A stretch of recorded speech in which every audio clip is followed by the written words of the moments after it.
Good evening, and welcome back. I hope last night's tale didn't dance too loudly in your dreams, but if it did, well, I'm afraid tonight's story won't be a simple two-step either. So grab that snuggle bunny and inch a little closer to the fire, and come with me to the land down under, to a little place called Aberdeen in the year 2000. Outside, the thunder rolls across the vast Australian sky, and somewhere behind it, a scream still echoes off the corrugated rooftops. A scream that no one answered. But come now, you didn't really think this was just another run-of-the-mill murder story, did you?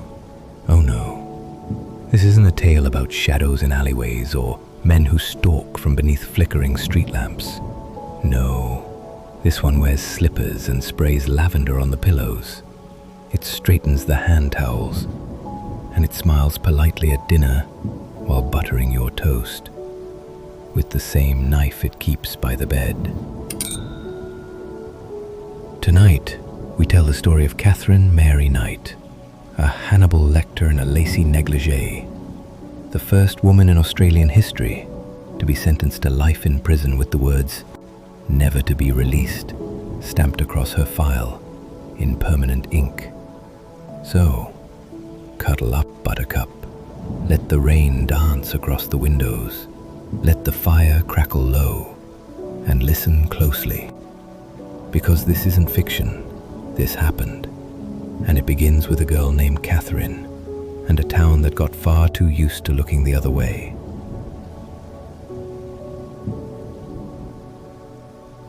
Before she was a butcher, before she wore a prison number like a second skin, Katherine Mary Knight was just a girl. But not the kind of girl you'd find picking daisies or scribbling love notes. No, Katherine came into the world already clenched. Born on October 24th, 1955, a twin among 6 siblings, she was raised in a house that rang louder with slammed doors than lullabies. In Aberdeen, New South Wales, a town stitched together with dirt roads and factory smoke, the sky was big, but the minds were small. And no one looked too closely behind closed curtains. Her home wasn't just broken, it was sharp-edged. Her father, a coal miner by trade and a tyrant by temperament, was a man whose affections came in fists, and whose lessons were taught with backhands. Her mother, worn and weathered, spoke often of men, what they wanted, what they'd take, and how love, if you were foolish enough to believe in it, was just another excuse to be hurt. Katherine watched. She listened, and she learned. She learned that silence could protect you, but fury could make you powerful. She learned that people paid more attention to your smile if you kept a knife behind it. And she learned early on that violence was not just survival, it was inheritance. By 15, she'd left school behind, half literate, barely schooled, but already fluent in the language of fear. What she lacked in education, she made up for with a smile wide enough to distract and a temper hot enough to cauterize. Neighbors would say she was moody, but you could feel it. Even then, there was something simmering just beneath her skin, like fat on a fire, and it was only a matter of time before someone leaned in too close. By 18, she followed her father into the slaughterhouse, not with hesitation, but with hunger, and she'd found her calling, where blood wasn't just tolerated, it was expected. And what she learned behind those doors, that blood had a rhythm, that violence could be art, if you held the knife just right.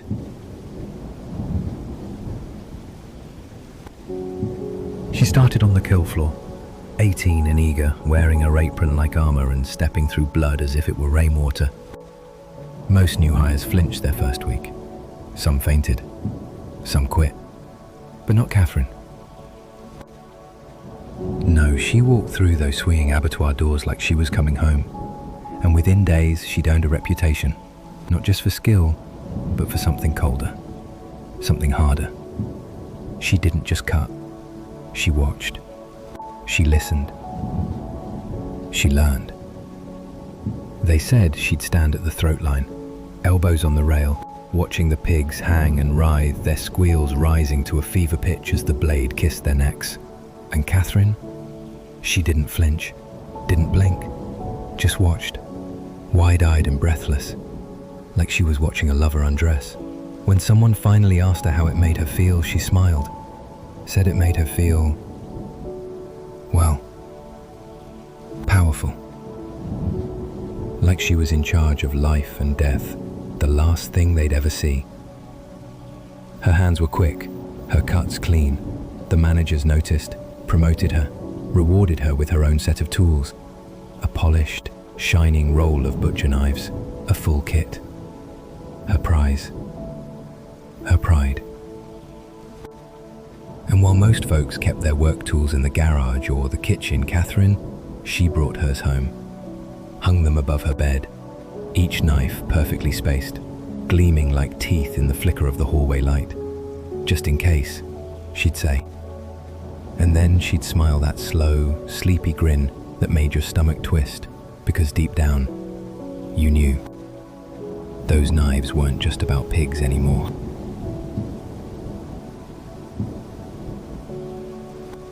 And then came the men.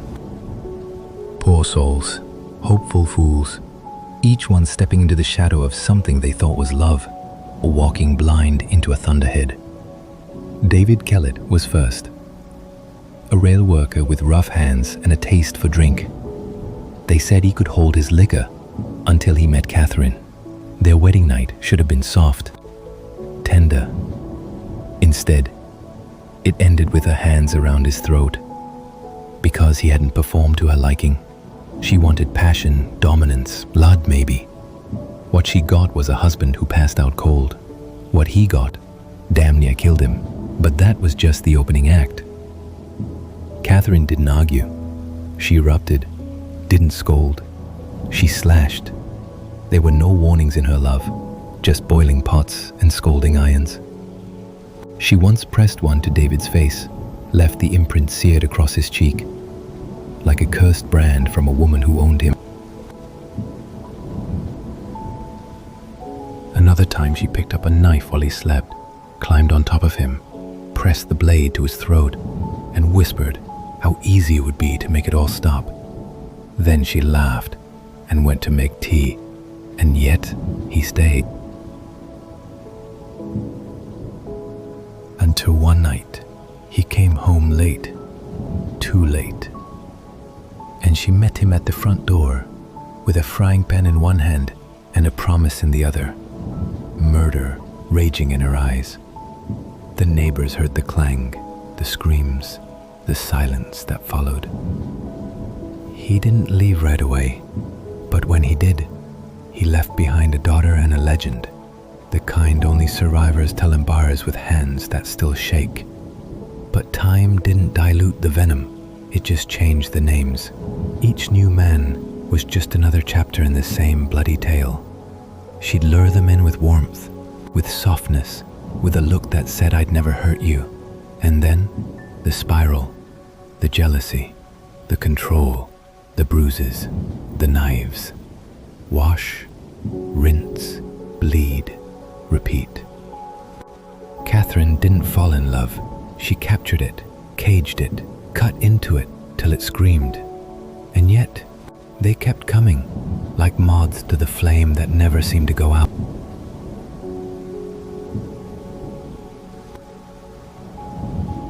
She stabbed a police officer. Not in self-defense, not in fear, just because she wanted to. Because the rage needed somewhere to go, and the badge didn't scare her. She tried to smother her own child, held a pillow to a baby's face with the same calm she used to peel potatoes. No yelling, no panic, just pressure and silence. And when that didn't work, oh my. She placed that same wee infant on a stretch of cold steel track and walked away, head high, expression blank. A train was coming. She didn't even turn around. Fate, or mercy perhaps, had other plans. An old man walking his dog spotted the bundle. lifted it off the rails minutes before the express came roaring by. A few more steps, a delay in the routine, and Aberdeen would have had a funeral instead of a headline.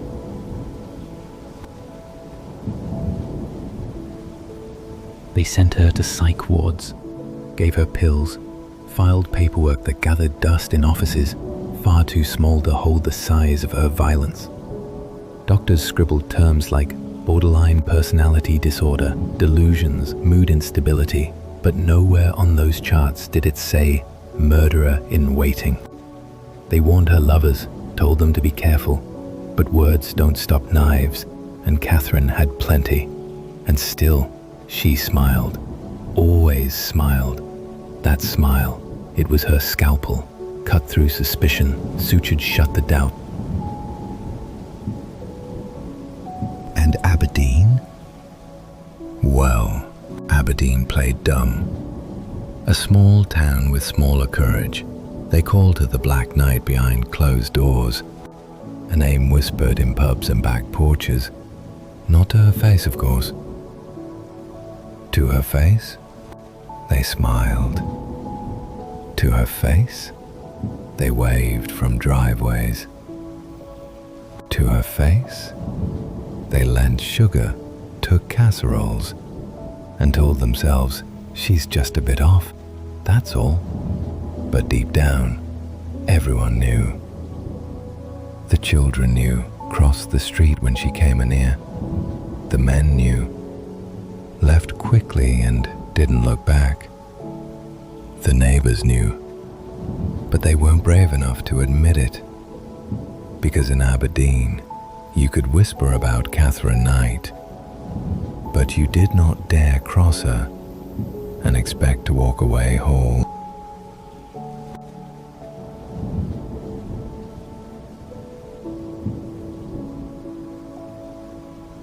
They called him Pricey. Not John, not Mr. Price, just Pricey, the kind of name that came with trust. A firm handshake and a quiet seat always waiting for him at the pub. He was a simple man, not simple-minded but straightforward. Worked hard, paid his dues, drank cold tuies like it was the cure for a long day. He knew how to gut a fish, fix a fence, and roll a smoke with one hand while driving with the other. He wasn't flashy, never had to be. Wore the same boots for over a decade, the soles worn just enough to remember the roads he'd walked. Plaid shirts, calloused hands, a laugh that came easy, especially when the darts were flying and the pool table was free. Pricey didn't need much to be happy. His kids, his home, his job at the mines, and the occasional Friday night where he'd get just drunk enough to line dance with the pretty girls who passed around rumors like drink coasters. He wasn't perfect, no saint, no scholar, but he had a kind of solid goodness about him, the kind that made dogs trust him and strangers wave from passing cars. So when Katherine Knight walked into his life in 1994 with her lipstick smile and storm-tossed charm, he didn't flinch, didn't run, didn't hide. In fact, he let her move in. Not because he was blind, not because he didn't hear the stories, but maybe, just maybe, because men like Pricey always believe they can calm the storm. He didn't know that you can't build a home in a hurricane, that love isn't always stronger than legacy. And some women don't settle down, they settle scores.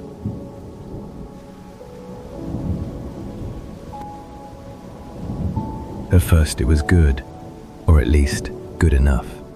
She cooked like a queen. Hearty meals that filled the house with the smell of roast and gravy. She scrubbed floors until they gleamed, washed his clothes, laughed at his jokes, played the role of doting partner so well you'd think she rehearsed it, and maybe she had. For a while, it worked. She slotted into his life like a piece he hadn't realized was missing. Even the kids didn't mind her. Yet. But it never lasted, not with Katherine, it never did. She wanted marriage, a ring, a name, a promise she could choke someone with. John didn't. He liked his independence, his weekends with the kids, his job at the mines, his space to breathe. And more than that, he liked his skin unpunctured. So, he said no, firmly, kindly at first, then louder as the tension built. But Katherine, well, she didn't take no the way the rest of us do. She tasted it, turned it over in her mouth like gristle, chewed it until it bent into something that sounded more like not yet. And then she made him pay. One afternoon, she stole a company first aid kit from his work truck. Nothing major, really, but she filmed it, edited it, packaged it like a little bomb of betrayal and sent it straight to his boss. Just a few minutes of grainy footage. That's all it took to unravel 17 years of loyalty. 17 years, gone, fired on the spot, all because he wouldn't put a ring on her finger. He kicked her out after that, told her it was done, that she'd crossed a line you don't come back from. But Katherine never heard the word done. She heard defiant, never heard no, she heard try harder. You see, to Katherine Knight, love was a battlefield, and retreat, or defeat for that matter, wasn't in her vocabulary. A few months later, they were back together, because, of course they were. The kind of love Katherine offered wasn't something you escaped clean. She came back with soft words, hot dinners, and promises dipped in sugar. And John, well, he wanted to believe her, but this time he drew a line. No moving in, he told her. You come over, you stay the night, but you don't live here. She nodded, smiled, said of course, and quietly brought her knives. Just like always, cold, familiar, waiting. By the year 2000, John's friends were pleading with him, begging. He showed them bruises, half-faded fingerprints on his chest, thin slices across his arms, said she'd thrown things, screamed threats in the night, cut up his shoes, stabbed the wall next to his face. She's gonna kill you, mate, they said. Heck, she's practicing. But didn't argue, didn't defend her. He just shrugged, then said something they'd never forget. She kills me, it'll be because I let her. There wasn't even bravado in it, no macho nonsense, just a tired truth, like a man who'd stopped hoping for rescue. That March, he finally went to the police, filed a restraining order, told them flat out, she's snapped, she's going to do something terrible. They handed him a piece of paper and a false sense of safety. That was Sunday. On Monday, he went to work, told his co-workers, if I don't show up tomorrow, she's killed me. They laughed. Not because it was funny, because they were afraid. Because sometimes, laughter is the only thing you have when you already know the ending. And then, Tuesday came, and John Price didn't show up for work.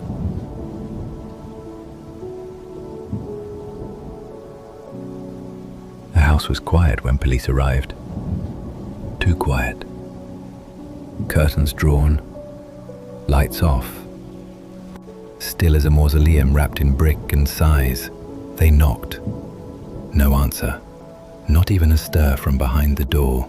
John Price's car was parked in the drive. His tools were still in the tray, as if he'd meant to come home, fix something, maybe kiss someone goodnight. But John didn't. Or maybe he couldn't answer the door. So they forced their way in, and the air that spilled out wasn't just foul, it was wrong. A heat clung to their skin, moist and metallic, like someone had boiled copper coins and poured them into their lungs. They stepped inside. One breath, then another, then they stopped. In the doorway to the lounge, hanging from a meat hook in the ceiling, was a man's skin, whole, unbroken, slit down the back and peeled with surgical precision, like a butcher's apron made from humanity. The face stared back, its mouth slack, its eyelids loose but present. Ears, neck, scalp, hands, even the scar, that little crescent moon she'd carved into him months before, left intact like an artist's signature. And it was art to her, gruesome, gleeful, meticulous, because Katherine Knight didn't just kill, she curated. A few feet away, in the kitchen where the light flickered and the linoleum curled, they found the pot. A stew bubbled low on the burner, not with broth or beef, but with the severed head of John Price, simmering beside carrots, potatoes, onions, as if this were any other Sunday roast. Except this was Wednesday, and hell had a chef. And on the counter, 2 plates, neatly arranged, flesh seared and salted, buttocks carved into cuts, gravy thick like regret. Beside each plate, a handwritten note, the names of John's children, place settings. She'd set the table for dinner with Dad. Before we drift too far from the table, before we let the horror settle like smoke in our lungs, we must take a step backward, because what came before the simmering pot was a battle for the prey. It was a one-man battle against a butcher in a nightie. It wasn't clean, it wasn't quick, and it sure as hell wasn't quiet. He woke up, still warm from sex, probably half asleep, maybe smiling. And then, the stab. Then again, and again. Blood hit the walls in red geysers, arterial spray decorating the robe, the sheets, the door frame. He bolted upright, clutched the wound, staggered to his feet. Handprints, bloody and desperate, smeared across the bedroom light switch. He grappled to flip it, to see her, to make sense of the monster breathing heavy from the shadows. But Katherine was already coming. The hallway told the rest. Each wall bore crimson bursts at shoulder height, the mark of a man fighting to live, step by stumbling step. A streak here, a swipe there, his blood painted the route toward escape, his own body mapping the path toward freedom with every gasping second. He made it to the front door. He got it open. He touched the screen door. He touched it, his hands slippery, shaking, pushing. He was almost there, but almost wasn't far enough. She stood over him, like he was a pig on her line, and she'd just started a new shift. She stabbed him again, 37 times. One man, one woman, one butcher's knife, and a night soaked in rage. He was absolutely fighting for his life, Detective Muschio would say. He was horrified, terrified, and all the while, she just kept coming. And then, silence, except for the sound of flesh being peeled from bone. Upstairs, that's where they found her. Katherine, curled on the bed like a child after story time. She wasn't dead, not even close. She was snoring, loudly, wearing nothing but a blood-slicked nightie and a face like Wednesday never happened. Overdose? Oh, please. Just a few too many muscle relaxers, a cocktail of pills taken not in desperation, but digestion. Because after peeling her lover like a ripe grape, after slow roasting his head and plating his flesh for his children, Katherine Knight did what any exhausted housewife might do after a long day in the kitchen. She crawled into bed. And she slept. The officers didn't know whether to scream or laugh. The crime scene was a living nightmare, but upstairs, well, it was almost comical. She didn't resist, didn't speak, just blinked slowly, like waking from a nap she'd earned.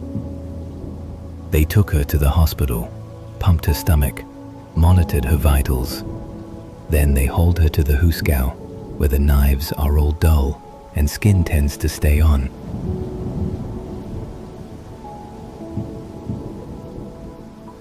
They wheeled her into court like someone's frail aunt at a family reunion. A soft cardigan, hands folded, eyes glassy with the weight of sedatives or strategy, head bowed like a penitent nun. But no one bought it.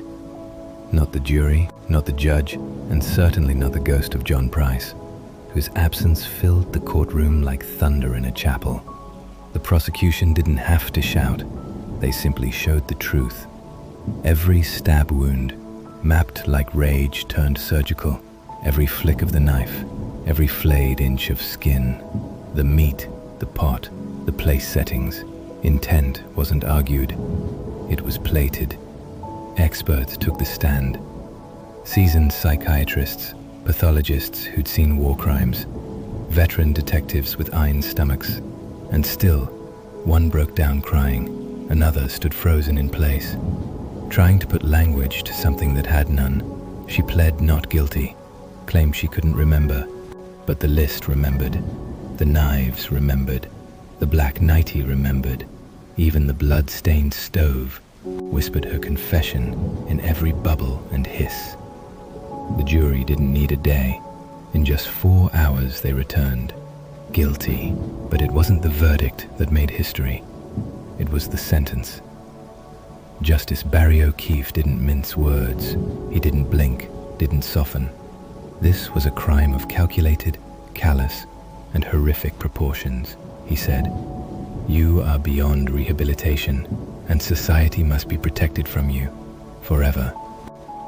And so, for the first time in Australian legal history, a woman's file was stamped with 4 words, colder than steel, never to be released. Katherine Knight didn't walk out of that courtroom a murderer. She walked out a myth, a ghost story, a bedtime warning whispered over the clink of steak knives. She didn't slink back into darkness. She was locked in it, a horror so sharp it could only be sealed in stone by law and by fire.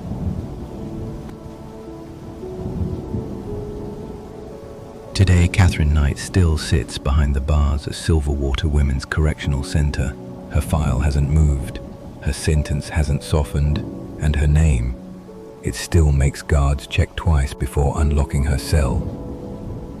Some say she's mellowed with age, that time has dulled her fury, blunted the blade that once lived behind her eyes. But others, well, they say she still smiles the same way. That slow, glassy grin, the one she wore while peeling the skin from the man she swore she loved. And maybe that's the part that haunts the worst, because monsters don't always come with fangs or cloaks. They don't always howl from the woods or stalk from the shadows. Sometimes they wear slippers. They hold your hand.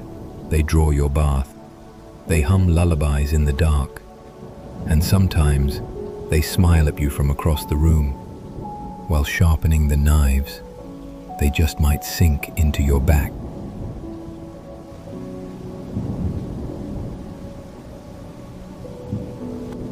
Thanks for listening. This has been Fireside Crime Stories, where the darkest tales are always read by Firelight. If you haven't already, subscribe. And before you drift off, toss a little fuel on the fire. Hit that like button. Ring that bell. So when the shadows shift again, you'll be the first to know that another fire's burning and another story's being told. Until next time, rest well.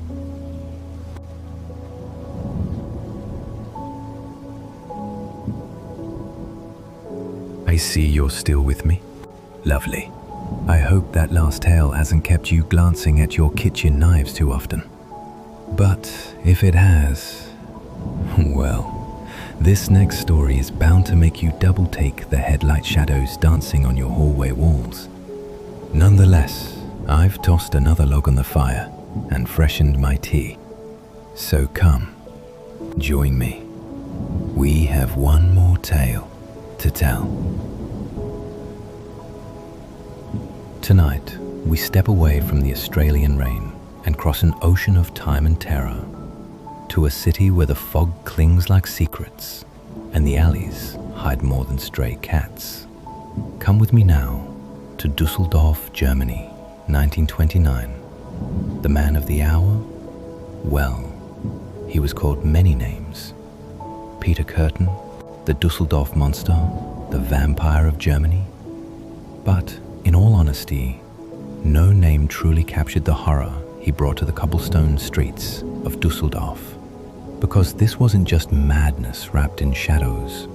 This was a man who walked among the crowd, just an everyday Joe, a man who wore a tie, who tipped his hat, and came home each night to his unsuspecting wife. But make no mistake, behind the gentleman's smile was something ancient and unholy. So top off your cup, pull that blanket tight, because the fire's still burning, and there's still one more story left to be told.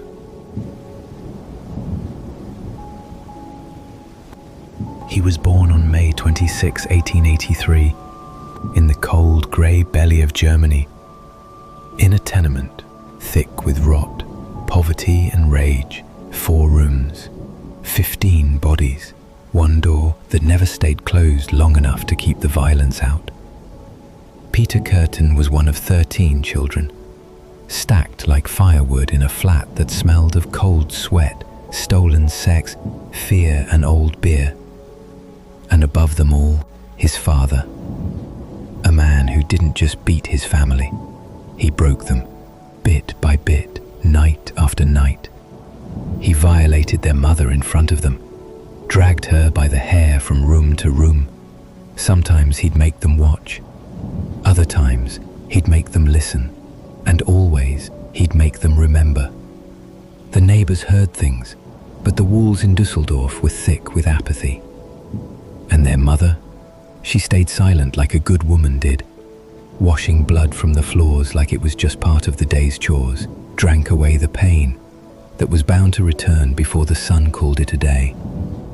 For Peter, love was laced with slaps and screams, affection tasted like iron and fire, and he grew up with the kind of confusion that festers into something truly monstrous. By age 9, he was already hurting animals, stray cats, rabbits. He'd hold them underwater, just long enough to feel the shudder, to feel the arousal, to act on it and taste its power. But Peter didn't just hurt animals. For long, that thrill, that pulse of control over the animal, his victim, wasn't enough for long. At 9, he played on the banks of the Rhine with 2 boys from his street, friends they might have called themselves. But Peter was already learning how easily trust could become a trap. He pushed one boy off the raft, laughed as he flailed, and when the second dove in to save him, Peter grabbed hold and didn't let go. 2 young bodies slipped beneath the water that day, 2 lives extinguished in silence. And Peter? He stood on the shore, soaking wet, said it was an accident. The authorities agreed. Tragedy, they called it, a misfortune, a terrible loss. But Peter Kürten felt nothing, no guilt, no grief, only a flicker of fascination, because now he knew not just how it felt to end life, but how easy it was to get away with it. And if no one stopped him then, if no one even suspected what he'd done, why would they ever suspect the next time? This was no accident, it was a rehearsal. And the river, like the rest of Düsseldorf, washed the blood away without asking questions.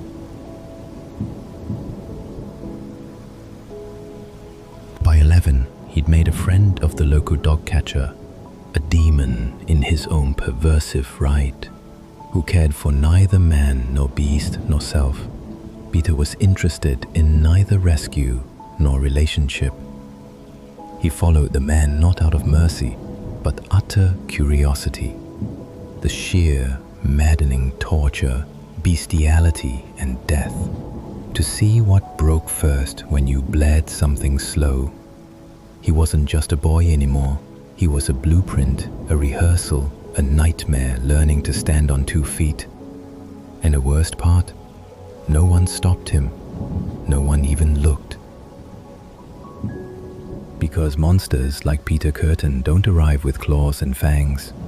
They aren't born under blood moons or summoned in secret rituals.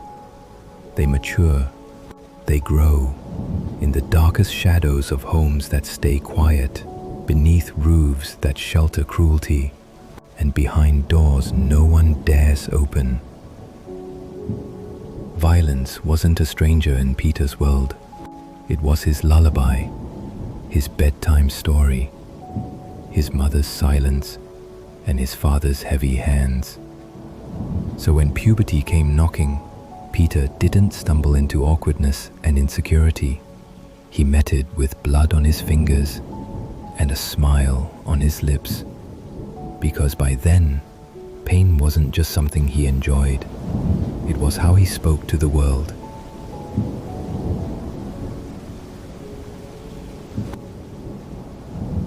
By 15, the urges were no longer whispers. They were roars in his skull, feral, unrelenting. They told him to follow, to watch, to harm. He started with fire, little blazes in alleyways and empty barns, flickering orange teeth chewing at the edges of the world. But it wasn't the flames that thrilled him, shall we say, what turned him on. It was the chaos, the sirens, the terror it produced, the not knowing that someone, somewhere, was afraid and didn't know his name yet. In 1913, Peter Kürten broke into the home of a 13-year-old girl. He strangled her. Not in haste, but like it was a dance. One he'd rehearsed in his mind 1,000 times. And when her body fell still, he stayed, watched, took something that, well, wasn't his to take. And then he listened to the blood as it dripped and pooled. Later, he would say, it was like the sound of music. He left without a trace, vanished like smoke. No one suspected the quiet man with clean hands, neat clothes, and eyes that looked just long enough to seem kind. But that was his favorite part, the part that made the hair on his arms stand tall. He liked being the ghost, the fear in the walls, the monster no one saw, until it was far too late.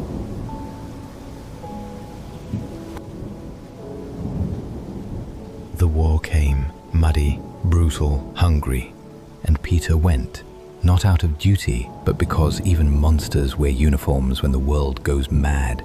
He deserted, served time, vanished and reappeared like a stain that wouldn't scrub clean. But war didn't tame him, didn't drown the thirst. If anything, it taught him patience, it sharpened the blade. When he returned to Düsseldorf, he slipped back into the city like a man returning home from confession, head bowed, sins smoldering in his coat pocket.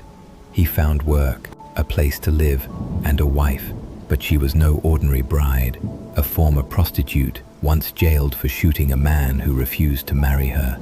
They were a perfect storm, two damaged souls pretending they were whole, lace curtains, polished shoes, Sunday smiles, and secrets stacked in the cellar.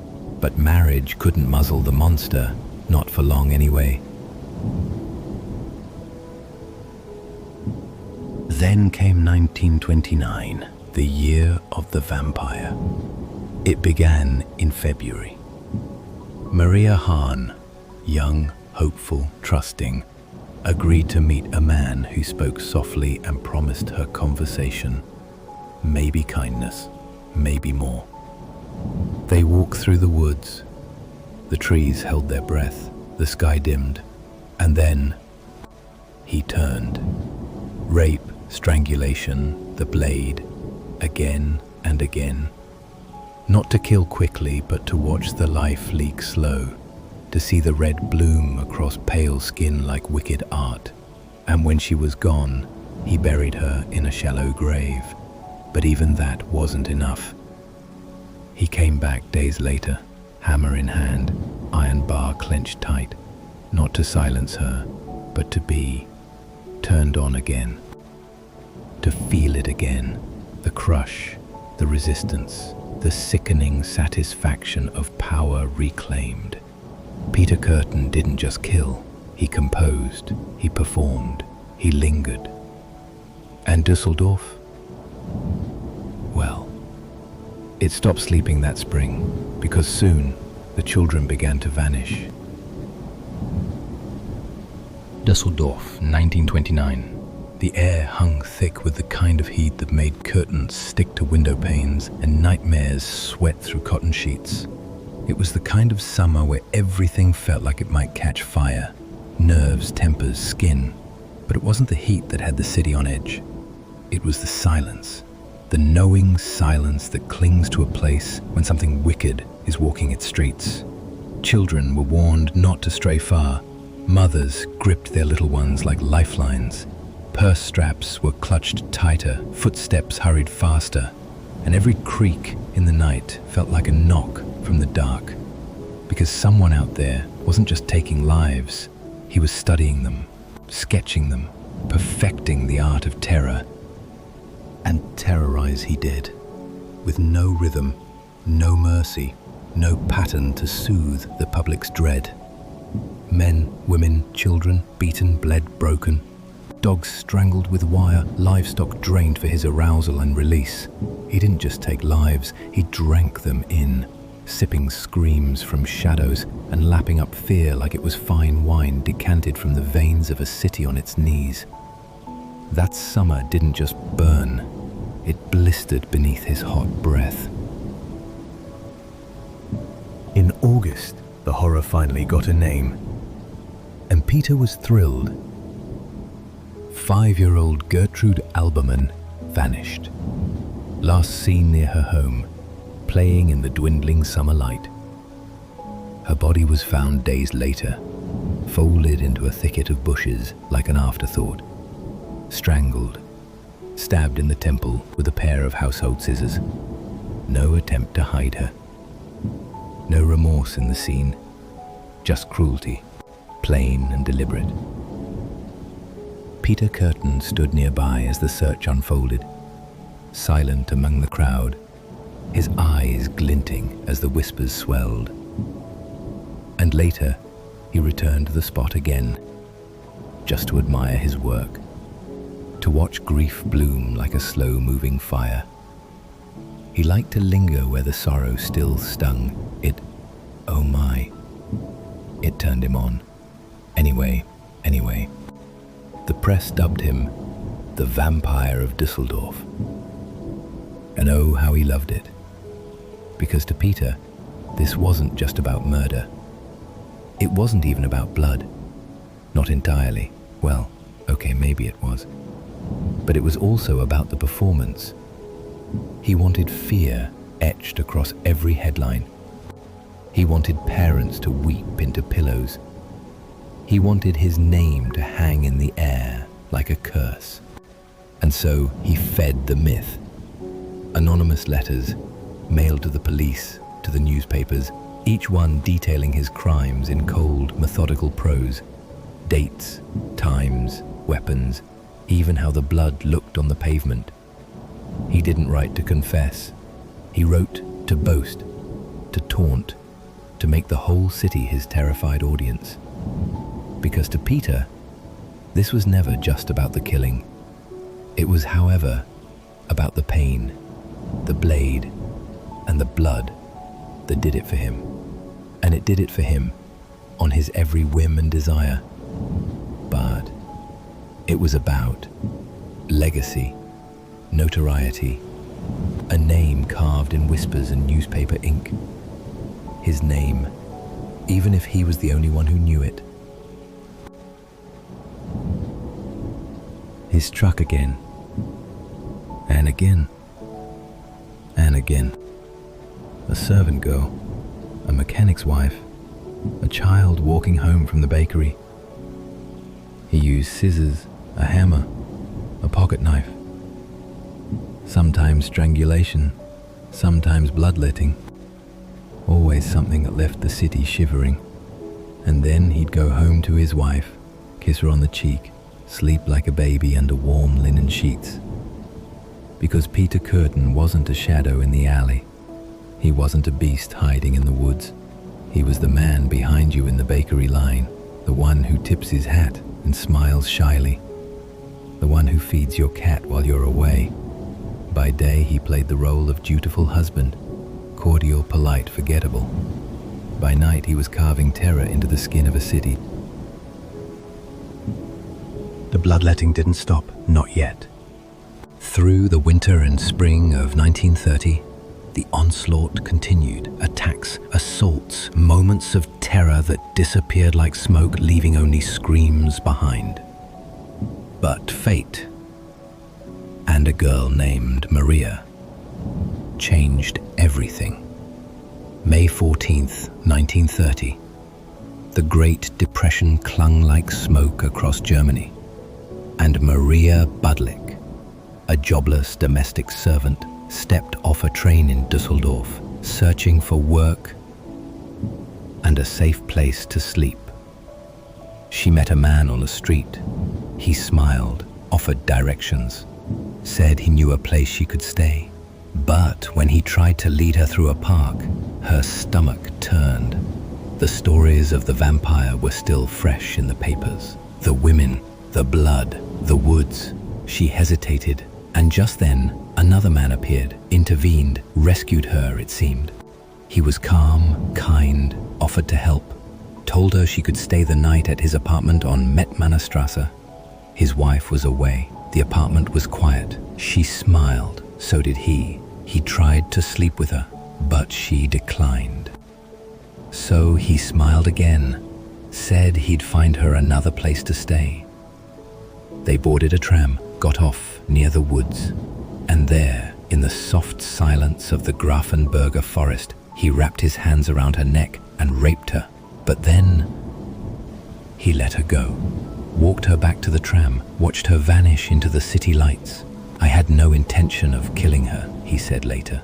She didn't resist, and perhaps he believed she'd forget, that she wouldn't remember the obscure name of his street, or the door she entered, or the face of the man who laced horror into her bone. But Maria did remember. She remembered it all. Too ashamed to go to the police, she wrote a letter to a friend, poured out the horror. But fate had one more twist. The letter was misdelivered, opened by a stranger, and that stranger took it to the police. They found Maria, talked her through the fear, and eventually she led them to Mettmannerstrasse. She saw Peter Kürten on the stairs. But fear is a heavy thing.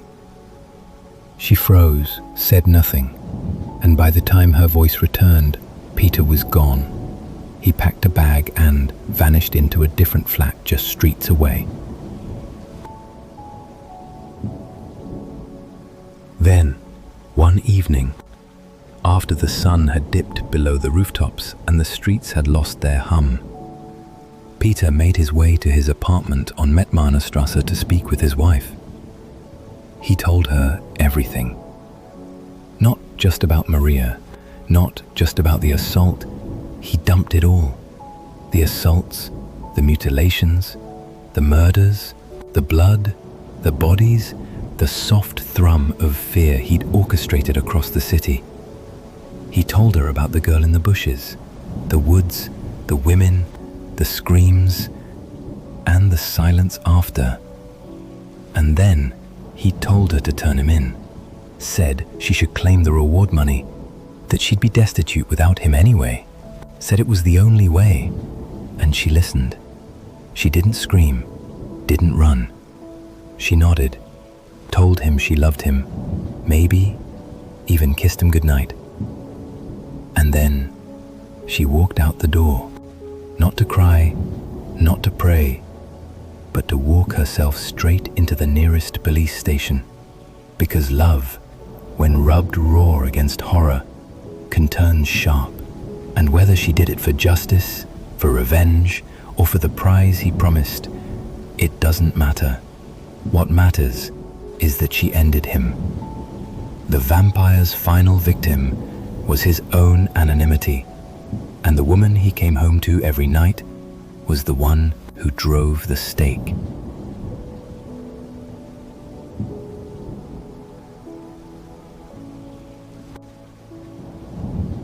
At trial, Peter Kürten was calm, collected, even conversational. He spoke at length about each killing, the way the blood sprayed, the way the victims whimpered, the way the heat of murder made his skin crawl with delight. One journalist called him a monster in human clothing, another simply the vampire. And Peter? He reveled in it. The headlines, the courtroom gasps, the way the world finally said his name with fear. He was sentenced to death by guillotine. No appeals, no final pleas. And the night before his execution, he asked one last question, a question as twisted as the man himself. "Tell me," he asked, "after my head is chopped off, will I still be able to hear, at least for a moment, the sound of my own blood gushing from my neck? That would be the pleasure, to end all pleasures." Then he smiled. At 6 a.m. on July 2nd, 1931, they gave him his answer. The blade fell, swift, clean, and final, and with it, an era of terror was carved into silence. But Düsseldorf still remembers. The streets he walked still shiver, and behind certain doors, they say the walls still bleed when the rain comes down just right. They also learned that monsters don't always wear horns and claws. Sometimes they wear bowler hats. Sometimes they kiss their wives goodnight. And sometimes they whisper their sins into the dark, just loud enough for history to hear. Thanks for listening. This has been Fireside Crime Stories, where the darkness always lingers and the tales are always true.